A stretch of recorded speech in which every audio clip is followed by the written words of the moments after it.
నమస్తే అండి అందరికీ. రాజధాని అమరావతిలోని మనం ప్రస్తుతం అనంతపురం విలేజ్కి దక్షిణం వైపుగా ఉన్నామండి. 525, 526 కాలనీలకు సంబంధించిన రెసిడెన్షియల్ ప్లాట్లు అనేవి ఉంటాయి. అంటే E8 రోడ్కి ఉత్తరం వైపున, E7 రోడ్కి దక్షిణం వైపున అనేది ఉన్నామండి. దానికి సంబంధించిన లేఅవుట్ వర్క్ అనేది ఏ విధంగా జరుగుతుందనేది నేను ఈ వీడియోలో మీరు గమనించవచ్చు.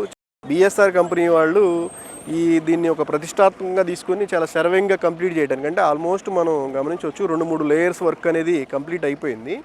ఇక ఇవన్నీ కూడా ఏంటంటే మనకు వచ్చేవి ఇంటర్నల్ రోడ్స్ అన్నీ కూడా CC రోడ్స్గా ఇస్తామని చెప్పి CRDA వాళ్ళు ఏదైతే చేశారో దానికి సంబంధించిన ప్రణాళికబద్ధంగా వర్క్ అనేది జరుగుతూ ఉందండి. గమనించవచ్చండి, మనం ఈ 525 కాలనీలో ఎలాంటి డెవలప్మెంట్ వర్క్ జరుగుతూ ఉందనేది ప్రతి ఒక్క ఇంటర్నల్ రోడ్డు కూడా, డ్రైనేజ్ సిస్టము, ఇవన్నీ కూడా అంటే గవర్నమెంట్ ఎలా ఒక దృఢ నిశ్చయంతో, అంటే రైతులకి, రాజధాని రైతులకి ప్లాట్లు అప్పచెప్పేదానికి ఏ విధంగా చేయాలనే ఉద్దేశంతో చాలా శరవేగంగా అనేది వర్క్ చేస్తూ ఉందండి. ప్రతి ఒక్క ఇంటర్నల్ రోడ్డు కానివ్వండి, కనెక్టివిటీ రోడ్స్ కానివ్వండి, పెద్ద రోడ్స్ కానివ్వండి, అన్ని రోడ్స్ కూడా అన్ని లేఅవుట్లో కూడా వర్క్ అనేది చాలా శరవేగంగా జరుగుతూ ఉందండి.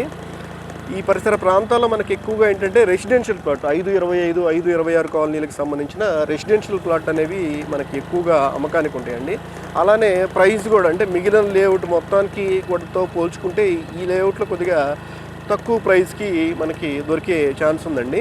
30,000 బేస్ చేసుకుని, అంటే మీకు ప్రతి ఒక్కళ్ళు కూడా ప్రైస్ గురించి ఒక ఎక్స్పెక్టేషన్ అనేది ఉంటుంది. 30,000కి లోపు 30,000 బేస్ చేసుకుని అనేది ప్రైస్ అనేది మనకి ఈ ఏరియాలో జరుగుతూ ఉంటుందండి. కావాల్సిన వారు సంప్రదించగలరు. Professional consultancy Amaravati.